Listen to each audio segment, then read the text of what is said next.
Hello people, I am Sky Demolisher and welcome back for another From the Collection Fridays, a series where I take things from my collection and show it to you, my viewers. And this week it is the last of the videos with the board game stuff, and the reason why I chose to do this one last is because this is most definitely a game you cannot play by yourself. But if you've got a couple friends or even just another friend to play with, this is quite a good game. As you can already see, it's called Zombies by Twilight Creations. It does not have a particularly large box, so it doesn't take up a lot of room.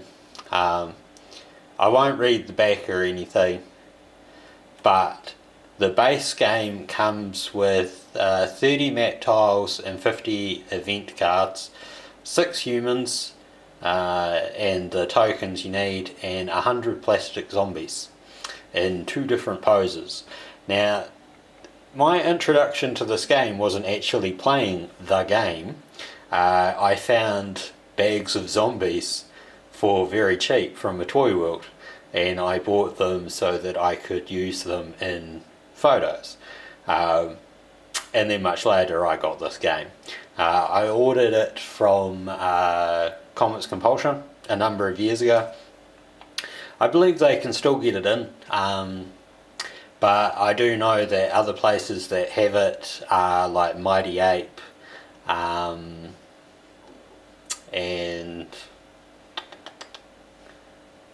the Wizard's Retreat in Christchurch. Chris used to sell a lot of these. I haven't been into the Wizard's Retreat in a while, but the last time I was there they were still selling zombies and zombie expansions, so I would say they can still source it. So what I'll do is I'll open it up and I'll show you some of the components. First things first, the instructions on this are literally that.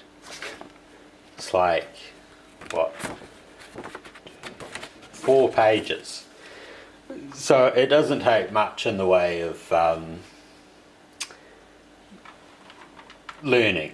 The zombies that you get are like this one, which is a lady, and she's carrying a head, and the other is the, the you stole my bicycle guy. So the aim of the game is basically to kill X amount of zombies or to get to the helicopter. I would say you get bonus points for saying get to the chopper, but I don't think anyone's ever got bonus points. I would give you bonus points for it though.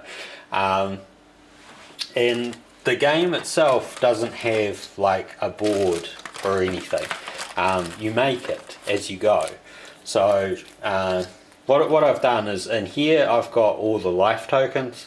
So you start with so many life tokens and then so many like bullet tokens, and that gives you like your ammunition in the game and stuff. And to show you what a bag of zombies looks like, it's like that.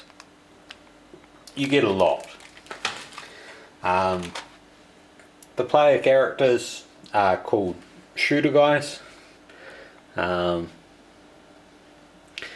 basically just a guy with a shotgun, and there's a couple different colours of that. Dice wise, it only uses 2 dice.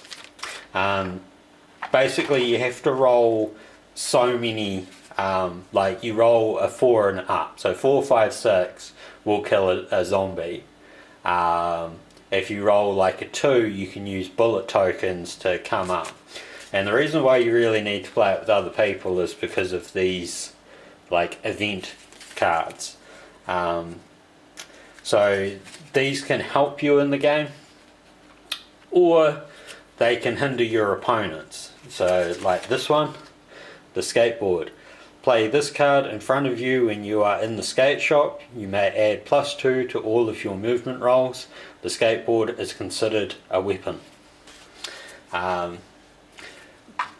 So you pick up stuff. Basically, all the games start here in the town square, and then you just build off from there. So the other card that I've got is the chopper. You put this into the deck, and then somewhere in here you will come across it. So you flip them over, and that gives you the police station.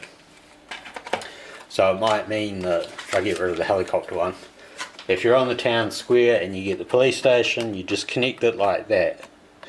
And eventually, over the course of the game, you'll make an entire township. Now the reason why the town square and the helicopter aren't mixed in there is because you start on the town square and the chopper is where you need to get to, so that needs to be dealt into the deck. It's much easier after the game just to chuck it in there. So it's not an overly complex game. As you can see, the character on the front here looks a lot like Ash from the Evil Dead. It does kind of have ties to the Evil Dead, but it's not really the Evil Dead. It's just sort of generic characters. But there are expansions that take you to like a military base and all of that. There's one called Send in the Clowns that adds like clowns, and there is one that's actually like the Evil Dead with a book that's kind of like the Necronomicon, but it's not the Necronomicon obviously. And that expansion adds in like half hearts and zombie dogs. So virtually all the expansions come with like extra cards to go into the decks to build your maps, or different locations. They come with like extra zombies or other things. So if you get all of the zombies games, like the base game and all the expansions, you'll have a lot of variety of what you can get up to in it. I believe there's also like a add-on component that you can make it like a role-playing game.